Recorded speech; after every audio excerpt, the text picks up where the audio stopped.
Once the meeting had finished and the enthusiasm of the IT frat boys had quieted down, I walked back to my desk where Louie, my 4-year-old corgi, was waiting for me. When I stroked his back, he opened his eyes and pulled his ears back, then did his afternoon downward dog yoga pose.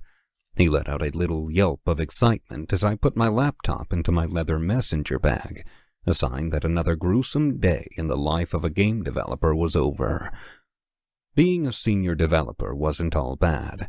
There were plenty of things worse than working on the back end of games. Even the thought of working front end made my skin itch. Of course, I could have become a team lead, but I wasn't one to lead people. Maybe I used to be, but not anymore. Leo was just much better suited to the job. I'd never be able to stand the constant bitching of the just graduated and I have the best idea ever junior devs. I put Louie on his leash and walked to the exit, knowing full well that the next time I came into the office, I'd better bring a pillow and a blanket. Fridays close to big updates on our games always ended up stretching into Saturdays and Sundays. "Alex," Leo called just as I was about to leave. "We're running a one-shot in Exandria tonight, and I know you love the Mercer's World. What do you say, pizza and D&D? "Nah, man, not in the mood tonight," I replied. Leo was always trying to make me more social, but I knew he had a kind heart, so it never really bothered me. It also wouldn't make me change my mind. "Have fun, though."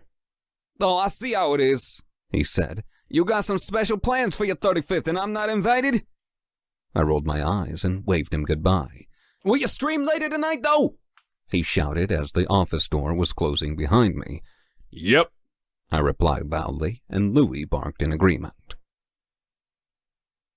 People often praise New York City and its beauty during the summer months.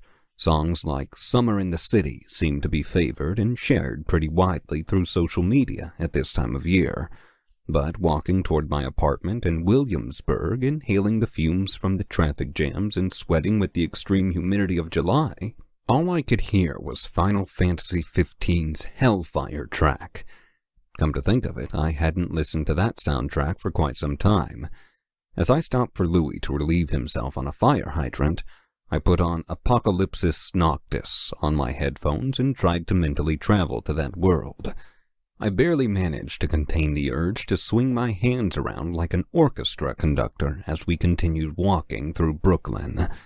My stomach made the all-too-familiar groan to stop neglecting it, and seeing as today was my cheat day, I decided to make a slight detour and stop by Cheese Boat to buy my and Louie's favorite dinner. I was happy to see that it wasn't particularly busy, so I tied Louie to one of the heavy wooden benches outside and entered the restaurant. I quickly gave my order for one El Chupacabra Cheese Boat and told the waiter I'd be waiting for it outside. I stepped out and sat down on the bench next to Louie. Since I wasn't going to visit the gym today, I thought I should at least vent out some pent-up energy through my music selection, so I put on Amon Amarth's Twilight of the Thunder God and proceeded to pet Louie while keeping an eye out for the waiter. A few seconds later, I saw a group of 5 men in corporate suits crossing the street and approaching the restaurant. They reeked of the superiority that comes with high-salary, white-collar professions. I bet they were into finance or something of the sort. They seemed to be enjoying themselves, laughing loudly as if the world belonged to them, crossing the street at their own pace and flipping a taxi driver who honked at them. Typical boys who got too rich too quick.